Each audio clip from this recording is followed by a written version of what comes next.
ಬಳ್ಳಾರಿಯಲ್ಲಿ ನಿನ್ನೆ ರಾತ್ರಿ ನಡೆದಂತಹ ಗಲಾಟೆಯಲ್ಲಿ ಫೈರಿಂಗ್ ಆಗಿದೆ.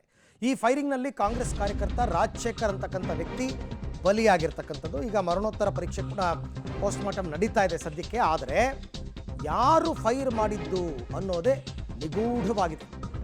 ಯಾವ ಭಾಗದಿಂದ ಬುಲೆಟ್ ಬಂತು, ಫೈರ್ ಮಾಡಿದ್ಯಾರು, ಯಾರು ಫೈರ್ ಮಾಡಿದ್ರು ಎಂಬ ತನಿಖೆಗೆ ಮುಂದಾಗಿದ್ದಾರೆ ಈಗ ಪೊಲೀಸರಿಗೂ ಕೂಡ ಸರಿಯಾದ ಮಾಹಿತಿ ಸಿಗ್ತಾ ಇಲ್ಲ. ಗೊತ್ತಾಗುತ್ತೆ. ಈಗಾಗಲೇ FSL ಟೀಮ್ನಿಂದ ಸಾಕ್ಷ್ಯ ಸಂಗ್ರಹ ಕೂಡ ಆಗಿದೆ. CCTV ಫುಟೇಜ್ ಸಂಗ್ರಹಕ್ಕೂ ಕೂಡ ಪೊಲೀಸರು ಮುಂದಾಗಿದ್ದಾರೆ. ಆಮೇಲೆ ಒಂದು ವೇಳೆ ರಾಜಶೇಖರ್ ದೇಹದ ಒಳಗೆ ಬುಲೆಟ್ ಇದ್ದು ಅದನ್ನು ಈಗ ತೆಗಿತಾರೆ ಪೋಸ್ಟ್ಮಾರ್ಟಮ್ ಟೈಮಲ್ಲಿ. ತೆಗೆದಾಗ ಆ ಬುಲೆಟ್ ಯಾವ ರಿವಾಲ್ವರ್ನಿಂದ ಹೊರ ಬಂದಿದ್ದು ಅಂತ ಪತ್ತೆ ಹಚ್ತಾರೆ. ಹಾಗೆ ಜನಾರ್ದನ್ ರೆಡ್ಡಿ ಕೈಯಲ್ಲೂ ಒಂದು ಬುಲೆಟ್ ಇದೆ, ಅದನ್ನು ಕೂಡ ಅವರು ಪೊಲೀಸರು ಕೊಡ್ತಾರೆ. ಸೊ ಅದೆಲ್ಲವೂ ಕೂಡ ಒಂದೇ ರಿವಾಲ್ವರಿಂದ ಬಂದಿರೋದಾ ಅಲ್ವಾ ಏನು ಎತ್ತ ಪೊಲೀಸರು ಕೂಡ ಫೈರಿಂಗ್ ಮಾಡಿದರು. ಸೊ ಅದನ್ನು ನೋಡಬೇಕಾಗುತ್ತೆ. ಪೊಲೀಸರು ಬಂದೂಕಿಂದ ಬಂದಿರೋದಾ ಏನು ಎತ್ತ ಗೊತ್ತಾಗಬೇಕಲ್ಲ, ಯಾರು ಫೈರ್ ಮಾಡಿದ್ದು ಅಂತ. ಅದರ ತನಿಖೆಗೆ ಪೊಲೀಸರು ಇಳಿದಿದ್ದಾರೆ. ಈ ಬಗ್ಗೆ ಮತ್ತಷ್ಟು ಮಾಹಿತಿ ನನ್ನ ಕೊಲೀಗ್ ಅಮರೀಶ್ ಅವರಿಂದ ಪಡ್ಕೊಳ್ಳೋಣ.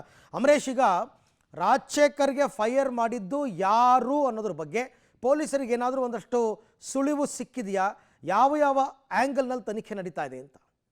ಅರವಿಂದ್, ಈಗಾಗಲೇ ರಾಜಶೇಖರ್ನಿಗೆ ಗುಂಡು ತಗಲಿದ್ದು ಎಲ್ಲಿಂದ ಮತ್ತು ಯಾರ ಗನ್ನಿಂದ ಬಂದಿದೆ ಅನ್ನುವಂಥದ್ದು ಇದುವರೆಗೂ ಸಹಿತ ಪೊಲೀಸರಿಗೆ ಪತ್ತೆ ಹಚ್ಚಲಿಕ್ಕೆ ಸಾಧ್ಯ ಆಗ್ತಿಲ್ಲ. ಯಾಕಂದ್ರೆ ಪರಿಸ್ಥಿತಿ ವಿಕೋಪಕ್ಕೆ ಹೋದಂಥ ಸಂದರ್ಭದಲ್ಲಿ ಪೊಲೀಸರು ಒಟ್ಟು 5-6 ಸುತ್ತುಗಳಲ್ಲಿ 10ಕ್ಕೂ ಹೆಚ್ಚು ಬಾರಿ ಫೈರ್ ಮಾಡಿದ್ರು. ಅಂದ್ರೆ ಒಂದು ಟಿಯರ್ ಗ್ಯಾಸ್ ಆಗಿರ್ಬೋದು ಮತ್ತು ಬೇರೆ ಬೇರೆ ರೀತಿಯಲ್ಲಿ ಫೈರ್ ಮಾಡೋದ್ರ ಮೂಲಕ ಪರಿಸ್ಥಿತಿನ ಕಂಟ್ರೋಲಿಗೆ ತರುವಂತ ಕೆಲಸಕ್ಕೆ ಪೊಲೀಸರು ಮುಂದಾಗಿದ್ರು. ಅಂದ್ರೆ ಇದೇ ಪ್ರದೇಶದಲ್ಲಿ ಇಲ್ಲೇ ನಾವು ತೋರಿಸ್ತಾ ಇದ್ವಿ, ಇದೇ ಪ್ರದೇಶದಲ್ಲಿ ಕಾಂಗ್ರೆಸ್ ಕಾರ್ಯಕರ್ತರು ಗುಂಪುಗೂಡಿದ್ರು. ಆಗ ಪೊಲೀಸರು ಕೂಡ ಬೇರೆ ಬೇರೆ ಕಡೆಗಳಿಂದ ಫೈರ್ ಮಾಡ್ತಾ ಇದ್ರು.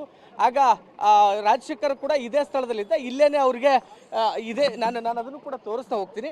ಇದೇನು ಬ್ಲಡ್ ಏನಿದೆ ಇದೇ ಒಂದು ಸ್ಥಳದಲ್ಲಿ ರಾಜಶೇಖರ್ ಈ ನಿಂತಿದ್ದ. ಇಲ್ಲೇನೆ ಆತನಿಗೆ ಫೈರ್ ಆಗುತ್ತೆ. ಆ ಸಂದರ್ಭದಲ್ಲಿ ರಾಜಶೇಖರ್ ಸ್ಥಳದಲ್ಲೇನೆ ಕುಸಿದು ಬಿದ್ದು ಮೃತಪಟ್ಟಿರುವಂಥದ್ದು. ಅರವಿಂದ್, ಅಂದ್ರೆ ಒಟ್ಟು ಈಗಾಗಲೇ ಘಟನೆಗೆ ಸಂಬಂಧಪಟ್ಟಂತೆ ಈ ಒಂದು ಬುಲೆಟ್ ಎಲ್ಲಿಂದ ಬಂತು ಮತ್ತು ಯಾರು ಯಾವ ಸಂದರ್ಭದಲ್ಲಿ ಹೇಗಾಯ್ತು ಅನ್ನುವಂಥದ್ದನ್ನ ಪತ್ತೆ ಹಚ್ಚೋದಕ್ಕೋಸ್ಕರ ಈಗಾಗಲೇ ಪೊಲೀಸರು ಒಂದು ತಂಡವನ್ನು ಕೂಡ ರಚನೆ ಮಾಡಿದ್ದಾರೆ. ಮತ್ತೆ CCTV ಫುಟೇಜ್ಗಳನ್ನು ಕೂಡ ಪರಿಶೀಲನೆ ಮಾಡುವಂತ ಕೆಲಸವನ್ನು ಮಾಡ್ತಾ ಇದ್ದಾರೆ. ಅಂದ್ರೆ ಅದರಿಂದ ಆದ್ರೂ ಏನಾದರೂ ಸಿಗ್ಬೋದು ಅಥವಾ ಏನೋ ಮಾಹಿತಿ ಅನ್ನುವಂಥದ್ದು. ಈಗಾಗಲೇ FSL ಟೀಮ್ನಿಂದಲೂ ಕೂಡ ಇಲ್ಲಿರ್ತಕ್ಕಂಥ ಮಾಹಿತಿಗಳನ್ನು ಅಂದ್ರೆ ಸಾಕ್ಷಿಗಳನ್ನು ಕೂಡ ಸಂಗ್ರಹ ಮಾಡಲಾಗಿದೆ.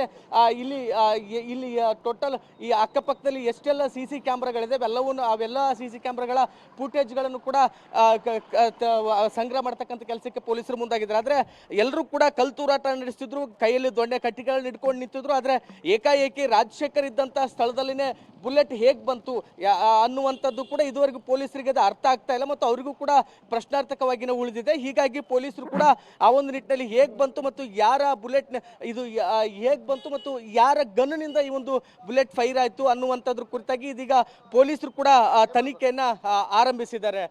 ಅರವಿಂದ, ಅದಕ್ಕೆ ಸಂಬಂಧಪಟ್ಟಂತೆ ಈಗಾಗಲೇ ತಂಡವನ್ನು ಕೂಡ ರಚನೆ ಮಾಡೋದ್ರ ಮೂಲಕ ಪೊಲೀಸರು ಕೂಡ ಈ ಅಂಗಲಲ್ಲಿ ತನಿಖೆಯನ್ನ ತೀವ್ರಗೊಳಿಸಿದ್ದಾರೆ. ಓಕೆ, ಥ್ಯಾಂಕ್ ಯು ಅಮರೀಶ್, ತಮ್ಮ ಎಲ್ಲ ಮಾಹಿತಿಗಾಗಿ ಧನ್ಯವಾದ.